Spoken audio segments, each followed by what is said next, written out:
Hello दोस्तों, आज हम आपके लिए लेकर आए हैं दीपिका जी की लिखी हुई दिल को छू लेने वाली एक अनोखी प्रेम कहानी।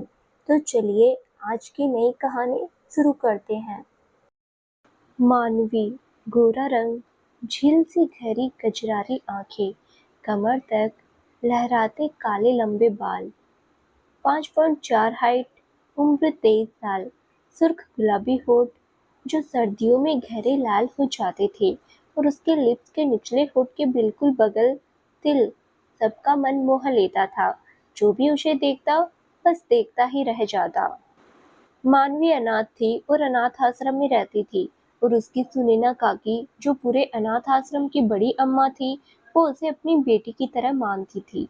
मानवी भी उनके साथ मिलकर पूरे अनाथ आश्रम को संभालने का काम करती थी। कॉलेज की उसकी फ्रेंड तान्या जो बहुत बड़े घराने से बिलोंग करती थी, वो भी आश्रम आया करती थी और बच्चों के साथ अपना समय बिताती थी। दोनों ही बहुत अच्छी दोस्त है क्योंकि दोनों ने हॉस्टल में रहकर साथ ही पढ़ाई की थी। आज भी तान्या मानवी से मिलने आई थी। मिलने क्या, वो तो उसे लेने आई थी क्योंकि उसकी ममेरी बहन की शादी थी, इसीलिए वो उसे अपने साथ मुंबई ले जाना चाहती थी। इसीलिए उसने सुनैना काकी से पहले ही इजाज़त लेना चाहती थी क्योंकि दोनों उनकी मर्जी के बिना कोई काम नहीं करती थी। तान्या जिद करते हुए काकी से बोली, काकी प्लीज मानवी को मेरे साथ भेज दो, सिर्फ 2 दिन की ही तो बात है, आई प्रॉमिस मैं उसका पूरा ख्याल रखूंगी।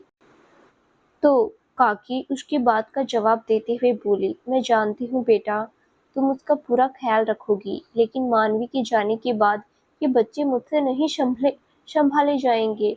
अभी भी दिन में काम की वजह से मुझसे दूर जाती है तो ये बच्चे मेरी नाक में दम करके रख देते हैं, और अब तो ये 2 दिन के लिए जाएगी, मैं कैसे इन्हें संभालूंगी। तो तान्या काकी से बोली, आप तो ऐसी बातें कर रही हो काकी कि कभी मानवी को खुद से दूर करोगे ही नहीं। अरे अब नहीं तो 1-2 साल में जब उसकी शादी होगी, तब क्या आप उसे हमेशा ऐसे ही अपने पास रख पाएंगे। उसकी बात सुनकर काकी मानवी की तरफ देखने लगती है जो बच्चों के साथ हंस खेल रही थी। कई बच्चों को अपने हाथ से खाना भी खिला रही थी। सच में शादी लायक उम्र तो हो गई थी उसकी। एक ना एक दिन उन्हें मानवी को अपने से दूर करना ही था। दुनिया का यही दस्तूर है, बेटे चाहे 10 हो फिर भी उन्हें घर में ही रखना होता है। वही बेटी चाहे एक ही क्यों ना हो, उसे पराए घर जाना ही होता है क्योंकि वो किसी और के घर की लक्ष्मी होती है। अगर उनकी खुद की बेटी होती तो भी उन्हें उस डोली में बिठाकर विदा करना ही होता। यही सब सोचते हुए काकी की आंखें नम हो जाती है। वो उन्हें माफ करके तान्या से, ठीक है, जाकर दोनों अपना बैग पैक करो, और हाँ, 2 दिन बाद अगर मुझे तुम दोनों यहाँ पर नहीं दिखी तो मैं तुम्हारी टांगे तोड़कर तुम्हारे हाथ में दे दूंगी। तो तान्या हंसते हुए बोली, फिर तो काकी आपके हमारे लिए लंगड़े लड़कों को ढूंढना पड़ेगा क्योंकि अच्छा खासा तो हमें अपने घर ले जाने से रहा। इतना कहकर वहां से वो भाग जाती है। वहीं काकी, रुक तुझे तो मैं अभी बताती हूँ, कहकर उसके पीछे जाती है। तब तक तान्या मानवी के पास पहुंच चुकी थी और उसे काकी के उसके जाने पर सहमत हो जाने की बात बताती है, जिससे सुनकर मानवी बहुत खुश हो जाती है क्योंकि बहुत टाइम बाद उसे कहीं बाहर जाने का मौका मिला था। पिछली बार राजस्थान की ट्रिप पर वो कॉलेज के साथ गई थी, तब से उसका कहीं बाहर जाना नहीं हो पाया था।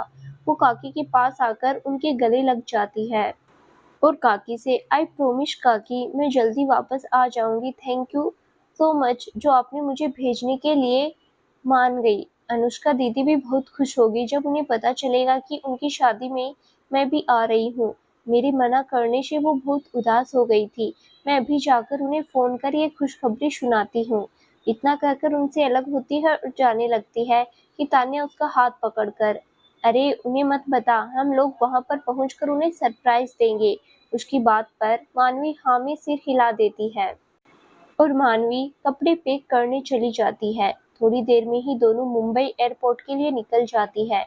मानवी निकल चुकी थी एक ऐसे सफर पर जहां वो खुशी के कुछ पल बिताने जा रही थी, लेकिन उसे नहीं पता था जहां वो जा रही है वहां से उसकी किस्मत ही बदलने वाली है।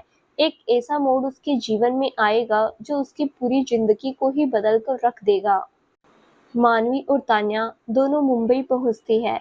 तान्या के घर वाले पहले ही तान्या के मामा के घर पहुंच चुके थे, इसीलिए तान्या अपने मामा नवीन शर्मा के यहाँ के लिए टैक्सी बुक कर लेती है और दोनों अपना सामान रखकर शर्मा मेंशन के लिए निकल जाती है। थोड़ी देर में दोनों शर्मा हाउस पहुंच जाती है। मानवी ने जाकर सबसे पहले तान्या के पापा के पैर छुए तो उन्होंने उसे आशीर्वाद देते हुए कहा, खुश रहो मानवी बेटा, आने में कोई दिक्कत तो नहीं हुई? तो मानवी मुस्कुराते हुए, नहीं अंकल, हमें कोई दिक्कत नहीं हुई। फिर वो तान्या की मम्मी की तरफ जाती है तो वो उसे आगे बढ़कर गले से लगा लेती है और मानवी से, फाइनली सुनैना जी ने कम से कम तुम्हें यहाँ आने तो दिया, नहीं तो हम तो बुला बुलाकर थक गए थे। वैसे ये चमत्कार कैसे हुआ? तो मानवी मुस्कुराते हुए, ये तो आप तान्या से ही पूछे, जो कुछ किया है इसी ने किया है। तो तान्या के मम्मी पापा हैरानी से उसकी तरफ देखते हैं तो तान्या अपनी शर्ट की कॉलर ऊपर उठाते हुए गर्व से, आखिर हम भी एडवोकेट पवन सिंह की बेटी है तो भला कौन हमें मना करेगा। तो उसकी मम्मी आरती जी ने उसे फोन दिखाते हुए, अच्छा तो फिर सुनैना जी से बात तो कर, तेरी बातें सुनकर वो तुझसे कुछ कहना चाहती है। तो आरती जी की बात सुनकर तान्या की सिट्टी पिट्टी गुम हो जाती है और वो एकदम फोन लेकर हड़बड़ाते हुए कान से लगाकर, नहीं काकी, मैं कुछ नहीं कह रही थी। वो तो ये माँ थी जो, लेकिन जैसे ही फोन में से कुछ आवाज नहीं आती तो तान्या उसे कान से उठाकर देखती है तो फोन बंद था। वो समझ जाती है कि उसकी माँ ने उसके साथ मजाक किया था। वो अपने माँ पापा की तरफ देखती है जो मुंह दबाकर हंस रहे थे, तो उन्हें देखते हुए गुस्से में फोन उनके हाथ में दे देती है। तो उसकी माँ आरती जी, अब बताएगी भी कि तूने सुनैना जी को कैसे मनाया, फिर मैं उनसे ही पूछूं। तो तान्या जल्दी से उन्हें सारी बातें बता देती है। पवन और आरती जी उसकी बातें हैरानी से सुन रहे थे। आरती जी बेहोश होने की एक्टिंग करते हुए, पवन, क्या ये हमारी ही बेटी है? क्योंकि मुझे यकीन नहीं हो रहा कि हमारी बेटी कब इतनी बड़ी हो गई जो इतनी समझदारी भरी बातें करने लगी, और तो और इसने सुनैना जी को भी अपनी बातों में फंसा लिया। तो पवन जी हंसते हुए, यकीन कर लो तुम्हारी ही बेटी है, बिल्कुल तुम्हारे ही ऊपर गई है, जैसे तुम नौटंकीबाज हो वैसे ही तुम्हारी बेटी। उनकी बात पर आरती जी उन्हें घुरकर देखती है। तो पवन जी हंसते हुए मेहमानों के पास चले जाते हैं और आरती जी भी दोनों को अंदर जाने का कहकर मेहमानों की आवभगत में लग जाती है। वहीं दोनों अंदर अनुष्का के पास जाती है जिसकी कल शादी थी। मानवी पीछे से अनुष्का को गले से लगा लेती है। अनुष्का हल्का सा मुस्कुरा देती है तो मानवी अनुष्का से सरप्राइज। उसकी आवाज सुनकर अनुष्का पीछे पलटती है तो मुस्कुराते हुए तान्या और मानवी दोनों को ही गले से लगा लेती है। मानवी मुस्कुराते हुए अनुष्का से, और दी, हमारे होने वाले जीजू कैसे हैं? कैसे दिखते हैं जो आप उन पर फिसल गई? क्योंकि जहाँ तक मुझे पता है आपने कॉलेज में इतने लड़कों को रिजेक्ट किया था कि मुझे उनके नाम तक याद नहीं। तो अनुष्का हल्के से मुस्कुरा देती है और मानवी से, मैं कैसे बताऊं, मैंने तो खुद उन्हें नहीं देखा, यहाँ तक कि उनका नाम भी नहीं पता। इतना कहकर खिड़की से बाहर देखने लगती है। वहीं मानवी और तान्या उसे हैरानी से देखने लगती है।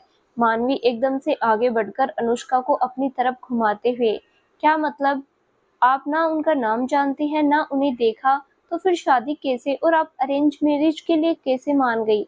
आप तो लव मैरिज करना चाहती थी। तो अनुष्का की आंखें नम हो जाती है। वो मानवी से कहती है, क्या करूं मानवी, इन दिनों पापा को बिजनेस में बहुत लॉस हो गया है। ऐसे में पापा के बिजनेस पार्टनर ने आगे आकर ये ऑफर रख दिया कि अगर मेरी शादी उनके बेटे से हो जाती है तो वो पापा की कंपनी को अपनी कंपनी के साथ मर्ज कर लेंगे और इस तरह से पापा की कंपनी और शेयर्स डूबने से बच जाएंगे। तो पापा ने भी उनके इस ऑफर को मान लिया। ये सुनकर मानवी और तान्या शॉक्ड रह जाती है। मानवी हैरान होते हुए, इसका मतलब आपकी शादी सिर्फ एक बिजनेस डील है और आप इस शादी के लिए तैयार भी हो गई। तो अनुष्का उदास होते हुए, इतना ही नहीं मानवी, उस लड़के ने मुझे फोन भी किया था और कह रहा था कि मैं इस शादी से मना कर दूं क्योंकि वो किसी और से प्यार करता है, लेकिन मैं क्या करूं, पापा ने मुझे कसम दी है अगर मैंने ये शादी नहीं की और मैंने उस लड़की की बात मानकर इस शादी से इनकार कर दिया तो वो अपनी जान दे देंगे। तो मानवी और तान्या और ज्यादा हैरान हो जाती है। तान्या अनुष्का से, तो दी, आपने माँ पापा से क्यों नहीं कहा? वो जरूर आपकी मदद करते। मैं अभी माँ पापा को बताकर आती हूँ, वो शादी को जरूर रोक देंगे। अनुष्का उसका हाथ पकड़कर उसे रोकते हुए, कोई फायदा नहीं है तान्या, बुआ और फूफा जी को भी सब पता है, लेकिन वो लोग उस लड़के से मिल चुके हैं और उन्हें वो बहुत पसंद आया, इसीलिए उन्हें भी लगता है कि मुझे ये शादी कर लेनी चाहिए। और वैसे भी बहुत देर हो चुकी है, तुम लोग भी इस शादी को एंजॉय करो, क्योंकि घर पर सब रिश्तेदार आ चुके हैं। ऐसे में अब मैं शादी से इनकार करना मतलब दोनों परिवारों की बेइज्जती होगी, और वो लोग यहाँ के सबसे पावरफुल लोग हैं, इसीलिए मैं नहीं चाहती कि मेरी वजह से पापा को कोई भी परेशानी उठानी पड़े। मानवी और तान्या दोनों सिर पकड़कर ही वहीं बैठ जाती है। तान्या मानवी से, यार मुझे समझ नहीं आता क्यों लोग पैसे की खातिर अपने परिवार और बेटियों की खुशियों को क्यों दांव पर लगा देते हैं। क्या बेटियों को इसी के लिए पैदा करते हैं कि जब भी कोई मुसीबत आए तो उसे अपनी बेटी के सहारे दूर कर सके। मानवी खोए हुए अंदाज में, क्या कर सकते हैं तान्या, हम लोगों की सोच तो नहीं बदल सकते, लेकिन सब एक जैसे नहीं होते। कुछ देर सब तीनों आपस में बातें करती है, फिर तान्या और मानवी अपने कमरे में चली जाती है। अगले दिन शादी के समय बारात आ चुकी थी। पंडित जी ने पूजा शुरू कर दी थी। वहीं सभी रिश्तेदार खड़े दूल्हे को देख रहे थे। सभी लड़कियां दूल्हे को देखकर मंत्रमुग्ध हो रही थी, क्योंकि वो किसी हीरो से कम नहीं लग रहा था। मैरून कलर की शेरवानी में गोल्डन साफा बांधे हुए किसी राजकुमार जैसा लग रहा था, जो अपनी राजकुमारी को अपना हमसफर बनाकर ले जाने वाला था। लेकिन दूल्हे के चेहरे पर शादी के उल्लास की कोई खुशी नहीं दिख रही थी।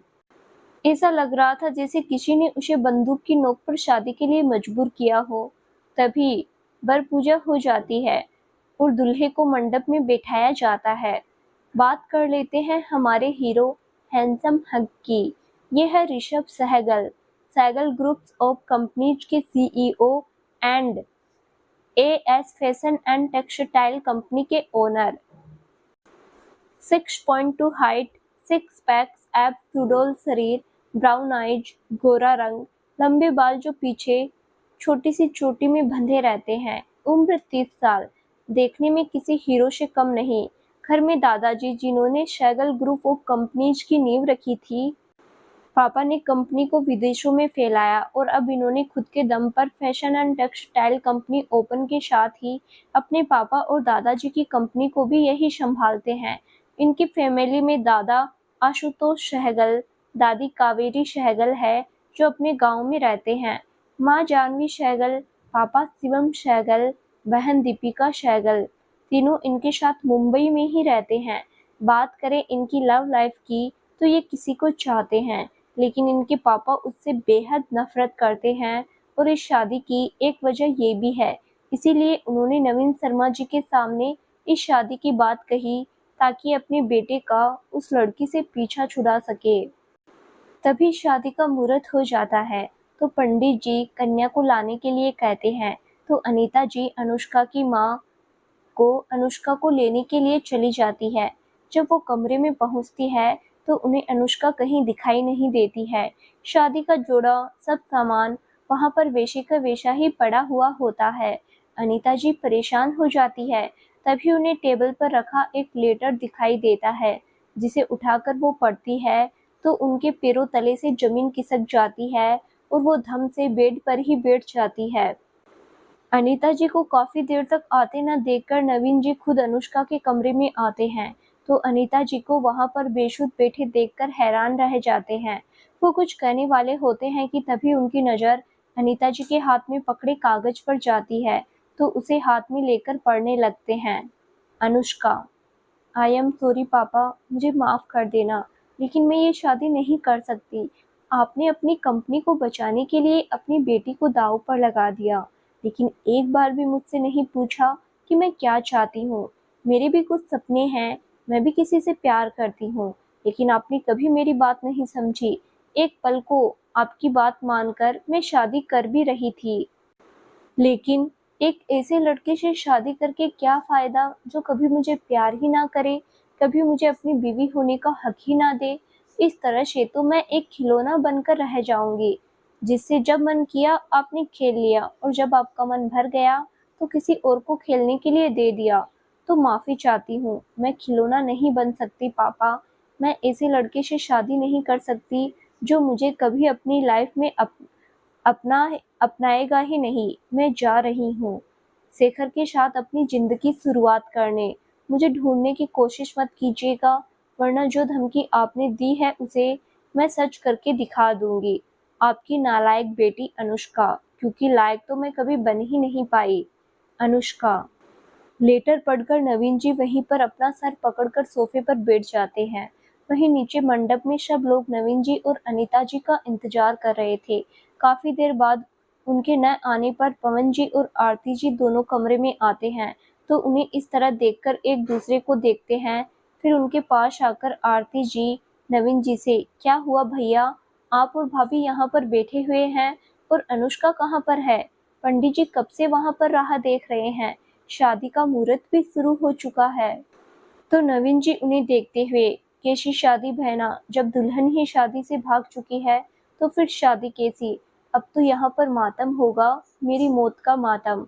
तो आरती जी गुस्सा करते हुए, ये कैसी बातें कर रहे हैं भैया, आप पागल हो गए हैं क्या? और अनु, वो कहाँ भाग कर जाएगी, देखिए होगी यहीं कहीं। और भाभी आप उसे ढूंढने की जगह यहाँ पागलों की तरह बैठी हुई है। फिर पवन जी की तरफ देखते हुए, सुनिए आप बाहर जाकर देखिए, क्या पता अनु बाहर हो, मानवी और तान्या के साथ हो। तो पवन जी उनकी बात सुनकर बाहर जाने लगते हैं कि नवन जी उन्हें रोकते हुए, रुक जाइए जीजा जी, बाहर उसे ढूंढने जाने से पहले एक बार इस लेटर को पढ़ लीजिए, फिर आपकी सारी गलतफहमी दूर हो जाएगी। इतना कहकर वो लेटर पवन जी की तरफ बढ़ा देते हैं।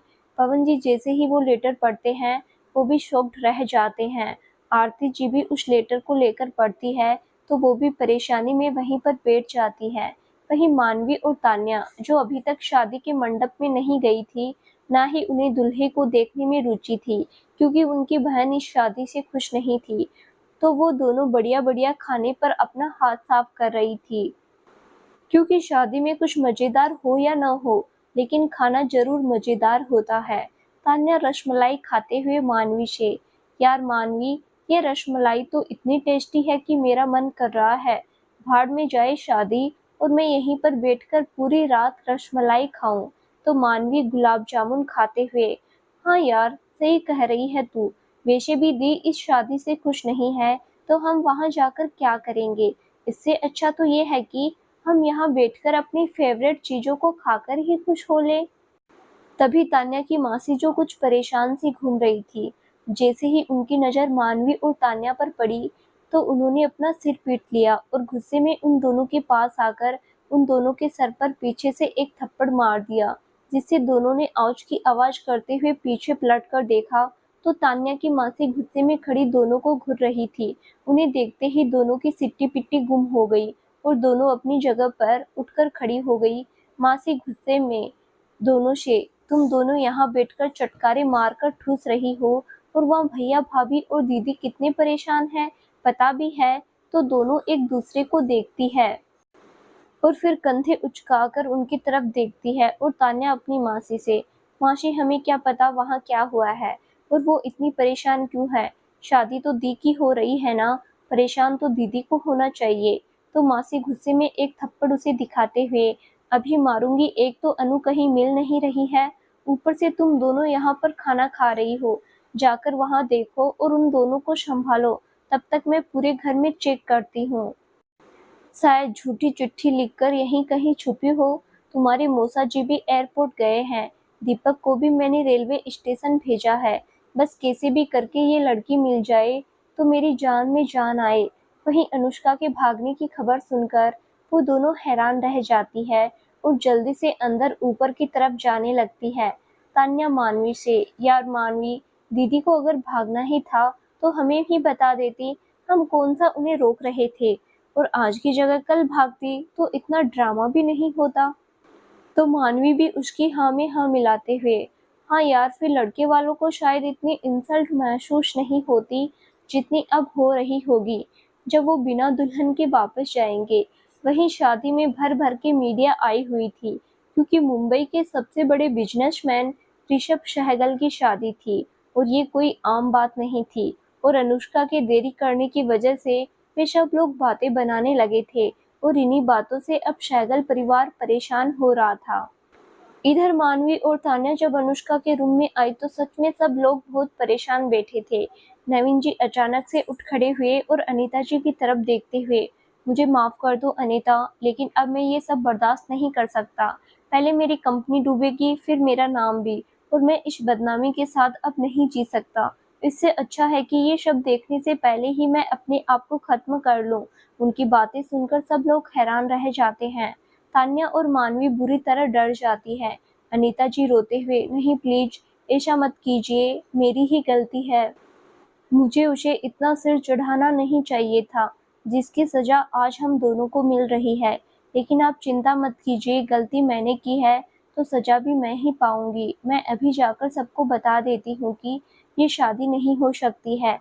तो नवीन जी हार मानकर बैठते हुए, लेकिन इससे क्या होगा अनीता, बदनामी तो फिर भी होगी। आखिर में सबको पता चल ही जाएगा कि मेरी बेटी भाग गई है।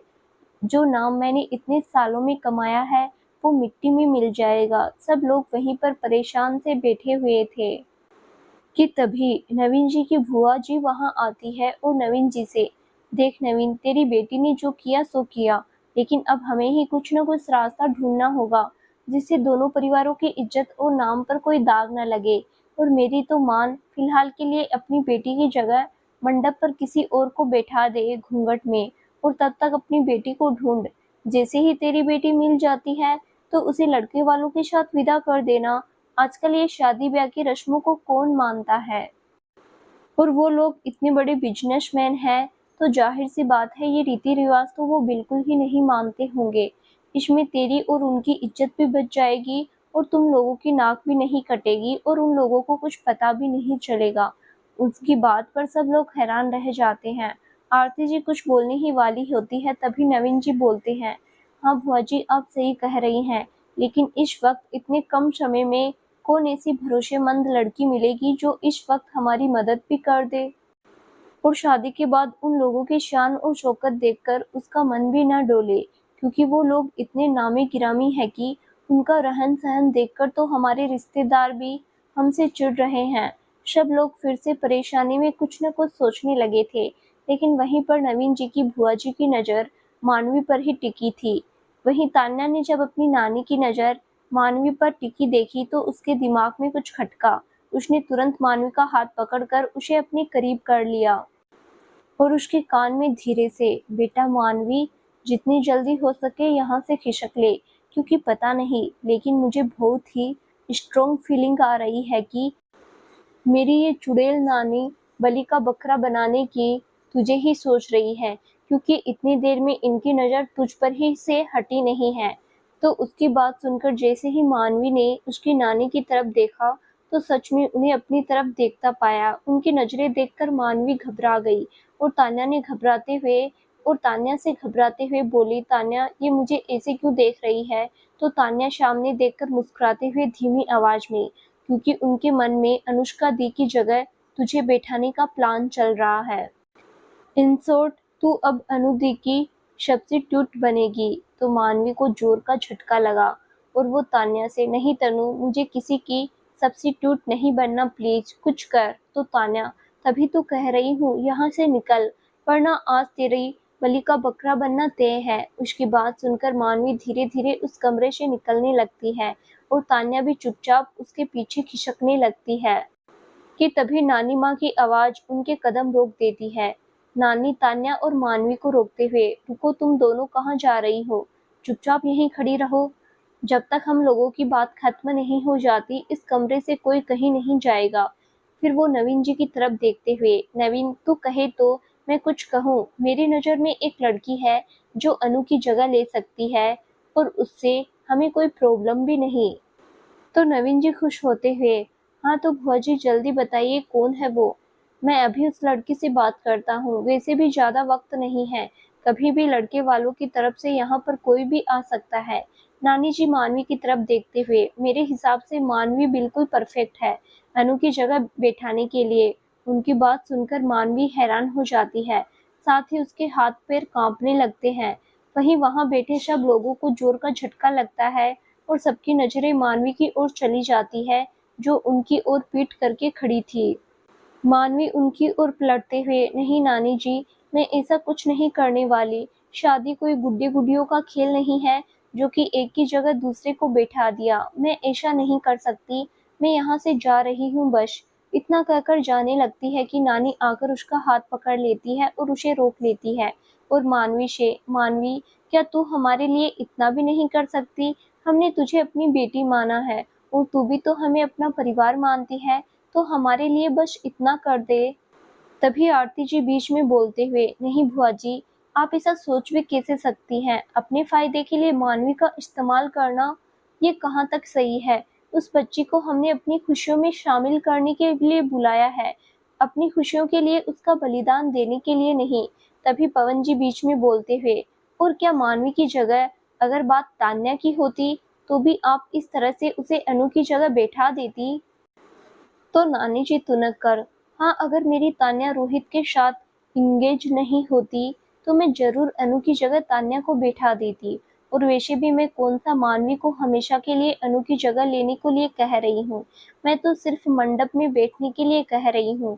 दीपक और छोटे दामाद जी अनु को ढूंढने गए हैं ना, जैसे ही वो मिल गई हम मानवी को उसकी जगह से हटा देंगे। और अगर मंडप में इसकी शादी हो भी गई तो किसी को कुछ पता कहाँ चलेगा, क्योंकि इसने घूंघट कर रखा होगा तो किसी को कुछ भी पता नहीं चलेगा और हमारी इज्जत की इज्जत रह जाएगी। तुम लोग कुछ समझते क्यों नहीं? हाँ, उनकी बात पर पवन जी और आरती जी चुप हो जाते हैं क्योंकि उनके पास कोई जवाब ही नहीं था। तभी तान्या कुछ कहने ही वाली थी कि बुआ जी उसे चुप कराते हुए, तुम चुप करो, बड़ों के बीच में छोटे नहीं बोला करते। तभी मानवी आगे आते हुए, लेकिन मैं तो बोल सकती हूँ नानी जी, भले ही वो लोग बड़े हैं लेकिन मैं तो नहीं। आप जानती हैं मैं अनाथ हूँ। अगर आपकी बात मानकर मैं मंडप पर बैठ भी गई और आगे चलकर उन लोगों को पता चला कि उनके बेटे की शादी किसी अनाथ लड़की से हो गई है, तो वो लोग गुस्सा तो मुझ पर ही करेंगे। ऐसे में हम तो उनका सामना भी नहीं कर पाएंगे और मैं अपनी सुनैना काकी को क्या जवाब दूंगी? उनके लिए तो शादी ब्याह का क्या मतलब है, ये तो आप भी जानती हैं। अब मानवी की बातों के आगे नानी जी कमजोर पड़ रही थी, तो उन्होंने नवीन जी को आंखों ही आंखों में कुछ इशारा किया। उनका इशारा पाकर नवीन जी अपने पास बैठी अनीता जी को इशारा किया। उनका इशारा पाकर दोनों उठकर मानवी के पास आए और मानवी के आगे अपने हाथ जोड़ते हुए, प्लीज मानवी बेटा, बुआ जी की बात मान लो। इस वक्त तुमसे ज्यादा भरोसेमंद लड़की हमारी नजर में कोई नहीं है। मैंने तुम्हें अपनी बेटी माना है, तो क्या अपने पिता समान अंकल की इज्जत को ऐसे ही नीलाम होने दोगी? मेरी अपनी बेटी ने तो मुझे कहीं मुंह दिखाने लायक नहीं छोड़ा। इसीलिए आज हम तुम्हारे आगे हाथ जोड़कर विनती कर रहे हैं, प्लीज बेटा, इस शादी के लिए तैयार हो जाओ। अब मेरी इज्जत और मेरी कंपनी तुम्हारे हाथ में है, जिसे तुम ही बचा सकती हो। इतना कहकर अपनी पगड़ी उतार कर उसके कदमों में रख देते हैं। अनीता जी भी मानवी के आगे हाथ जोड़ते हुए, हाँ मानवी बेटा, प्लीज हमारी इज्जत को बचा ले। वो लोग बहुत बड़े हैं, अगर उन लोगों की हमारी वजह से बेइज्जती हो गई तो वो लोग हमें भी नहीं छोड़ेंगे। नाम इज्जत जाएगी तो जाएगी, वो लोग तेरे अंकल को जेल भी भिजवा देंगे क्योंकि हमारी वजह से ही उनकी बहुत बेइज्जती होगी। इसीलिए हमारी बात मान लो। इतना कहकर उसके आगे अपना सर झुका लेती है। अब उनकी बात से मानवी कश्मकश में फंस गई थी। उसने पवन जी को देखा जो उसे ही देख रहे थे, फिर आरती जी को देखा जिनकी आंखों में भी आंसू भरे थे। इन दोनों को देखकर वो कमजोर पड़ने लगी, क्योंकि एक वक्त पर जब सुनैना काकी को हार्ट अटैक आया था तब पवन जी और आरती जी ने ही मानवी को सपोर्ट किया था। काकी के इलाज के सारे पैसे पवन जी ने ही भरे थे। वही जब तक काकी हॉस्पिटल में थी, आरती जी ने ही उनकी गैर हाजिरी में पूरे अनाथ आश्रम को संभाला था। ऐसे में वो इनके परिवार का सर कैसे झुकने दे सकती थी? उसने अपने आप को मजबूत किया और नवीन जी की तरफ देखते हुए, ठीक है, मैं शादी के लिए तैयार हूँ, लेकिन अगर अनुदी इस शादी के बाद भी नहीं मिलती है तो भी मैं एक पल यहाँ नहीं रुकूंगी। शादी के बाद तुरंत ही मैं यहाँ से चली जाऊंगी और आपको मुझसे वादा करना होगा कि आप कभी भी इस शादी में मेरा नाम उन लोगों के सामने नहीं आने देंगे। तो भुआ जी, नवीन जी और अनीता जी तीनों एक दूसरे को देखकर मुस्कुरा देते हैं, क्योंकि उनका इमोशनल ब्लैकमेल गेम काम जो कर गया था। नवीन जी मानवी से, आई प्रोमिस बेटा, मैं तुम्हारा नाम कभी सामने नहीं आने दूंगा कि मेरी बेटी की जगह तुम्हारी शादी ऋषभ से हुई थी। मानवी अपने दिल में अंदर से इतनी टूट चुकी थी कि उसके नवीन जी के द्वारा लिए गए नाम पर बिल्कुल ध्यान ही नहीं दिया, बस फीका सा मुस्कुरा दी। इधर नीचे मंडप में बैठा ऋषभ परेशान हो रहा था। एक तो उसे शादी करनी ही नहीं थी, ऊपर से जिस लड़की की उसे शादी हो रही थी वो इतनी देर लगा रही थी कि जैसे कहीं की महारानी हो। इसी बात से ऋषभ को चिढ़ हो रही थी। अब तो मेहमानों ने भी बातें बनाना शुरू कर दिया था। मीडिया भी उन बातों में मिर्च मसाले लगाने का काम कर रही थी। शिवम और जानवी भी बहुत परेशान हो गए थे, इसीलिए उन्होंने अपनी बेटी दीपिका से कहा, दीपिका बेटा देखो नवीन जी कहाँ है, और तुम्हारी भाभी अभी तक आई क्यों नहीं? उसे इतनी देर क्यों लग रही है? कोई प्रॉब्लम है क्या? तो दीपिका, जी पापा मैं देख कर आती हूँ, कहकर जाने लगती है कि तभी उसकी नज़र सामने सीढ़ियों पर पड़ती है तो वो खुश होते हुए शिवम जी से, पापा देखिए भाभी आ गई। उनकी बात सुनकर सब लोग उस तरफ देखने लगते हैं। Dark pink colour with golden work के लहंगे में फुल घूंघट किए हुए मानवी धीरे धीरे चलकर आ रही थी। झीनी दुपट्टे की जगह हेवी दुपट्टा यूज किया गया था ताकि उसका चेहरा ना दिखे। फिर भी डार्क पिंक लहंगे में उसका गोरा दूध सा रंग रात की डिम लाइट में व्हाइट टॉर्च की तरह चमक रहा था। ऊपर से उसका फिगर, उफ क्या कहने, ना ज्यादा पतला ना ज्यादा मोटा, बिल्कुल परफेक्ट किसी मॉडल की तरह। सब लोग उसका चेहरा देखने के लिए बेताब हो रहे थे। ऋषभ ने भी उसे एक नजर देखा था तो देखता ही रह गया था, लेकिन फिर उसने अपने सर को झटक दिया। वहीं घूंघट के अंदर मानवी के झरझर आंसू बह रहे थे, लेकिन किसी को उसकी कोई चिंता नहीं थी। आज उसे सुनैना जी की कही बात याद आ रही थी, जब पहली बार उसने तान्या से दोस्ती की थी। सुनैना जी ने उससे एक बात कही थी, बेटा ज्यादा पैसे वालों से मेलजोल मत बढ़ाना, ये लोग बहुत मतलबी होते हैं। जब तक इनका फायदा होता है तब तक तुम्हारे साथ रहते हैं, जैसे ही इनका मतलब पूरा हो जाता है ये तुम्हें बीच मझधार में छूटकर चलते बनेंगे। इसीलिए इनसे जितना दूर रहोगी उतना ही अच्छा होगा। लेकिन पवन जी और आरती जी के व्यवहार ने सुनैना जी के विचारों को गलत ठहरा दिया था। लेकिन आज मानवी को वही बातें सच लग रही थी। भले ही इन लोगों ने मानवी को कितना भी प्यार किया हो, लेकिन आज समय आने पर उससे दोगुना वसूल कर रहे थे। इतना कि उससे किसी और को प्यार करने का हक ही छीन ले रहे हैं। अनीता जी मानवी जी को ऋषभ के बगल खड़ा कर देती है तो ऋषभ भी उठकर खड़ा हो जाता है। दो लड़कियां कर उनके पास वरमाला लेकर आती है तो अनीता जी एक वरमाला उठाकर मानवी को पकड़ा देती है और मानवी से, अनु बेटा पहले तुम डालोगी इसीलिए इसे अपने हाथ में रखो, इतना कहकर उसके हाथ में वरमाला थमा देती है। वहीं ऋषभ भी अपनी वरमाला उठा लेता है। मानवी जैसे ही वरमाला डालने जाती है तो डाल नहीं पाती, क्योंकि ऋषभ उससे काफी लंबा था। वहीं ऋषभ जानबूझकर और तनकर खड़ा हो गया था, क्योंकि मानवी की वजह से उसे बहुत इंतजार करना पड़ा था और ऋषभ बदला लेने के लिए बिना रह जाए ऐसा हो नहीं सकता। तो शिवम जी आगे आकर ऋषभ को डांटते हुए धीरे से, क्या कर रहा है नालायक, क्यों बेचारी को परेशान कर रहा है, चुपचाप माला डलवा ले और शादी कर ले, वरना पूरी प्रॉपर्टी ट्रस्ट में जाने के लिए तैयार है। उसकी बात सुनकर ऋषभ उन्हें गुस्से में घूरता है, फिर चुपचाप थोड़ा सा नीचे झुक जाता है तो मानवी उसके गले में माला डाल देती है। इसी तरह ऋषभ भी उसे माला पहना देता है और दोनों हवन कुंड के आगे बैठ जाते हैं।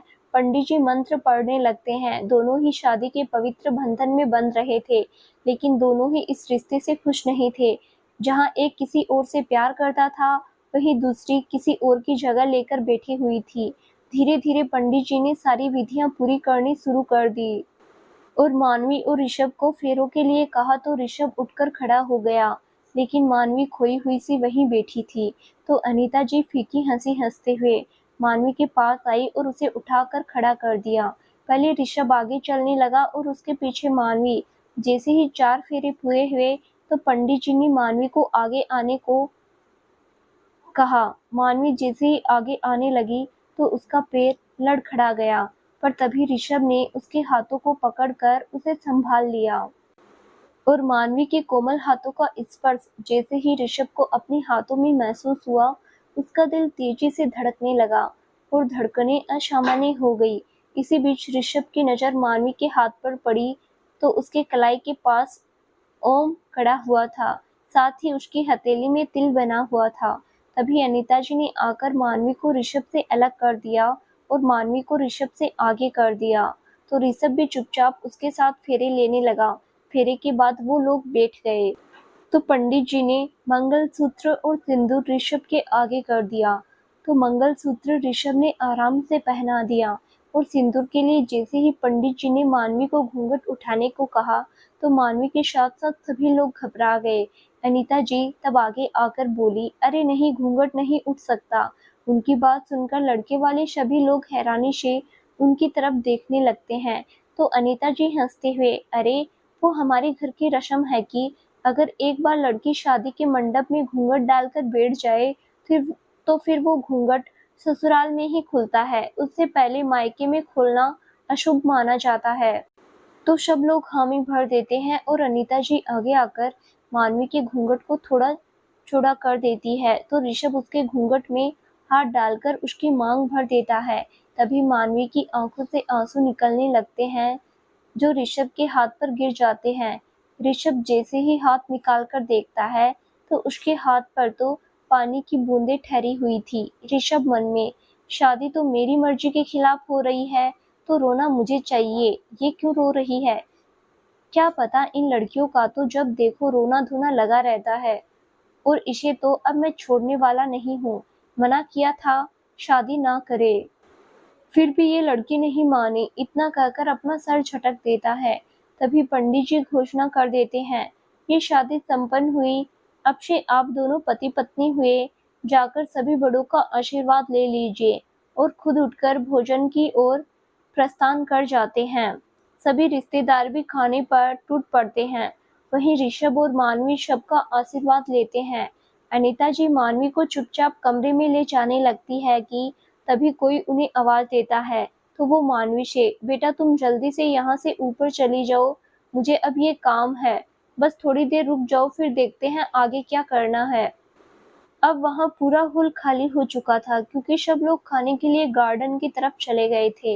मानवी हॉल से होते हुए ऊपर अपने कमरे में जा रही थी कि तभी पीछे से कोई उसका हाथ पकड़ लेता है, जिससे मानवी की धड़कनें बढ़ जाती है और उसकी सांसें तेज चलने लगती है, जो पीछे खड़े शख्स को भी सुनाई दे रही थी। उस शख्स ने मानवी के हाथ को पीछे मोड़ते हुए उसकी पीठ से लगा दिया, जिससे मानवी की दर्द के कारण जोर से आह निकल गई। वही वो शख्स गुस्से में, मना किया था ना तुमसे कि शादी के लिए मना कर दो, लेकिन तुम नहीं माने। बहुत शौक चढ़ा है ना ऋषभ सहगल से शादी करने का, अनुष्का शर्मा, इसीलिए मंडप पर आकर बैठ गई। लेकिन अब शादी तो हो गई है, अब तुम बहुत पछताओगी, क्योंकि अब तुम ऋषभ सहगल का वो रूप देखोगी जिससे पूरी मुंबई कांपती है। जी हाँ, ये ऋषभ ही था जो सभी को बाहर जाते और मानवी को अकेला देखकर उसके पास चला आया था और उस पर अपना गुस्सा जाहिर कर रहा था। तभी उसके कानों में मानवी की मीठी सी आवाज पड़ती है। मानवी दर्द से तड़पते हुए ऋषभ से, प्लीज मेरा हाथ छोड़ दीजिए, मुझे दर्द हो रहा है। एक पल के लिए ऋषभ उसकी आवाज में खो जाता है, लेकिन फिर अपना सर झटक कर मानवी को एकदम से पलटते हुए दीवार की तरफ से धकेल देता है और उसे अपने आप से सटा लेता है और उसके दोनों हाथों को उसकी पीठ से लगाकर अपने एक हाथ में पकड़ लेता है और दूसरे हाथ से उसने मानवी का चेहरा पीछे से सर को पकड़कर ऊपर किया हुआ था। वो मानवी से कुछ कहने ही वाला था कि मानवी के थरथराते होठों को देखते ही रह जाता है, क्योंकि इन सब में मानवी का घूंघट उसके चेहरे से काफी ऊपर खिसक गया था, जिससे मानवी के सुर्ख गुलाबी होठ, जिन पर डार्क रेड लिपस्टिक लगी थी, और उसकी नाक में डली बड़ी सी नथ, जिसका मोती जो उसके होठों के कांपने की वजह से उसके होठों को बार बार छू रहा था, और ये सब ऋषभ को अपनी तरफ बहुत अट्रैक्ट कर रहा था। तभी ऋषभ की नज़र मानवी के होठ के नीचे राइट साइड बने तिल पर पड़ी। उसे देखकर उसका गला सूखने लगा, साथ ही मानवी के बदन से आती खुशबू उसे मदहोश कर रही थी। फर्स्ट टाइम वो किसी को देखकर इस तरह अट्रैक्ट हो रहा था कि उसका खुद पे से कंट्रोल हट रहा था। उसने मानवी के सर के पीछे से अपने हाथ को निकाल लिया और धीरे धीरे मानवी के चेहरे की तरफ ले जाने लगा। उसने अपने अंगूठे से मानवी के होठों को छुआ तो उसकी इस हरकत से मानवी के पूरे बदन में शिहरन दौड़ गई। वो एकदम बर्फ की तरह अपनी जगह पर जम गई। वहीं ऋषभ धीरे धीरे करके उसका घूंघट उठा रहा था। जैसे ही उसने मानवी के चेहरे से घूंघट उठाया, उसकी नजरें मानवी की काली कचरारी आंखों से मिली, जिससे उसका दिल जोरों से धड़कने लगा। तभी तेज हवा के साथ एक खिड़की खुल गई, जिससे ऋषभ का ध्यान भटक गया और उसकी पकड़ मानवी के हाथों पर ढीली हो गई, जिसका फायदा उठाकर मानवी ने उसे धक्का दिया और वहां से भागने लगी। वहीं ऋषभ, जो उस धक्का लगने से पीछे हो गया था, उसे भागते देख वो भी उसके पीछे भागने लगा। चारों तरफ से कलरफुल लाइट्स और पर्दे लगे हुए थे। मानवी भागते हुए कॉरिडोर में आ गई और एक रेड कलर के पर्दे के पीछे छुप गई। वहीं ऋषभ भी भागते हुए कॉरिडोर में आ गया था और मानवी से 2-3 पर्दे दूर खड़ा था। मानवी ने अपने आप को एकदम स्थिर कर लिया, जिससे उसकी चूड़ियों और पायलों की आवाज ऋषभ तक ना पहुंचे। ऋषभ को जब मानवी नहीं मिली तो वो वहां से बाहर जाने लगा। तभी एकदम से मानवी पीछे का डोर खोलते हुए वहां से भाग निकली और उसकी पायलों की आवाज सुन ऋषभ भी उस तक आया। पर जब तक मानवी भाग चुकी थी, ऋषभ वहां से वापस जाने लगा कि तभी उसकी नजर जमीन पर गिरी पायल पर पड़ी। तो ऋषभ ने उसे उठा लिया और अपने हाथों में देखते हुए, तो मैडम खुद तो भाग गई, लेकिन अपनी निशानी यहीं छोड़ गई। कोई बात नहीं, भाग कर जाओगी कहाँ, आना तो मेरे पास ही है। तब तुम्हें बताऊंगा कि ऋषभ सहगल क्या चीज है। तब तुम्हें एहसास होगा कि मेरी मर्जी के खिलाफ जाना क्या होता है। इतना कहकर मुस्कुराते हुए उस पायल को अपनी जेब में रखकर वो वहां से चला जाता है। मानवी भागते हुए ऊपर अपने कमरे में पहुंची। वहां पर उसे तान्या मिली। उसने मानवी को यूं हाँफते हुए देखा तो उसने जल्दी से दरवाजा बंद किया और मानवी से बोली, क्या हुआ मानवी, तू इस तरह से घबराई हुई क्यों है। तो मानवी ने पहले अपनी भरी हुई सांसों को नॉर्मल किया और फिर तान्या से बोली। तान्या वो नीचे इतना कहकर उसे ऋषभ के साथ हुई सारी बातें बता देती है, जिसे सुनकर तान्या भी हैरान रह जाती है। तभी वो कुछ सोचकर मानवी से बोली, देख मानवी, नीचे जो भी बातें हुई या उसने तेरा चेहरा देखा, ये बात तू किसी को मत बताना, वरना खामखा सब लोग तुझ पर गुस्सा करेंगे। इसीलिए जो हुआ उस पर अपने मुंह पर ताला लगा ले। और अनुष्का दीदी मिल गई है, ये सब उन्हीं की वजह से हुआ।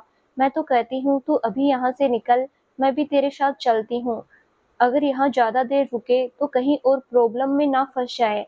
मैंने सुनैना काकी से वादा किया था कि मैं तुझे सही सलामत उनके पास पहुंचा दूंगी। इसीलिए मैंने तो बैग भी पैक कर लिए हैं, बस तेरा इंतजार कर रही थी। चल, हम यहाँ से अभी चंडीगढ़ वापस चलते हैं, सुबह तक तो पहुंच ही जाएंगे। भाड़ में जाए लोग, हम तो यहाँ मौज मस्ती करने आए थे और इन लोगों ने हमारी ही वाट लगा दी। मानवी कुछ कहती उससे पहले ही उसकी नजर आईने में दिख रहे अपने अक्ष पर पड़ी। उसकी मांग में भरा सिंदूर, गले में पहना हुआ मंगलसूत्र, जो चिक चिक कर गवाही दे रहा था कि अब वो किसी की पत्नी है, लेकिन सिर्फ नाम के लिए। मानवी अब अपने आप को कमजोर महसूस कर रही थी। उसने अपने आप से कहा, नहीं मानवी, तुझे कमजोर नहीं पड़ना है। भूल मत, तू अनाथ है। तुझमें तो किसका खून है ये भी तुझे नहीं पता। और ऐसे लोगों की किस्मत में शादी ब्याह प्यार मोहब्बत कुछ नहीं होता। ये शादी भी सिर्फ एक दिखावा है और कुछ नहीं। कोई नहीं जानता नहीं कि मंडप में अनु की जगह तू थी। ये सिंदूर, ये मंगलसूत्र, इन सब पर अनु दी का हक है, ना कि मेरा। मुझे तो बस दी की गैर मौजूदगी में उनकी जगह इस्तेमाल किया गया है। और सही भी है, हम लोगों को तो सिर्फ लोग इस्तेमाल ही कर सकते हैं, उन्हें प्यार मान सम्मान नहीं दे सकते, क्योंकि हमारे तो घर परिवार का पता ही नहीं। ये सब सोचते हुए उसकी आंखें नम हो गई थी। उसने अपने आप को मजबूत किया और मंगलसूत्र और शादी का जोड़ा उतार कर वहीं रख दिया और अपने कैजुअल कपड़े पहनकर मांग का सिंदूर साफ किया। फिर आईने में अपने आप को देखा, जिसमें वो पहले वाले रूप में नजर आ रही थी, और अपने होठों पर एक प्यारी सी मुस्कुराहट लाकर तान्या के साथ वो वहां से निकल गई अपने नए सफर की ओर, जो अब उससे कहाँ ले जाने वाला था, इसका अंदाजा किसी को भी नहीं था। तो दोस्तों, आगे क्या होगा? क्या इस अनचाही शादी से मानवी इतनी जल्दी और इतनी आसानी से पीछा छुड़ाकर भाग सकेगी? क्योंकि ऋषभ ने तो मानवी का चेहरा भी देख लिया था। क्या होगा इस अनचाही शादी का अंजाम? क्या लिखा था मानवी और ऋषभ का किस्मत कनेक्शन? क्या होगा आगे इस कहानी में? जानने के लिए इस कहानी का अगला भाग जरूर देखें, जो बहुत जल्द ही इस चैनल पर प्रसारित किया जाएगा। धन्यवाद।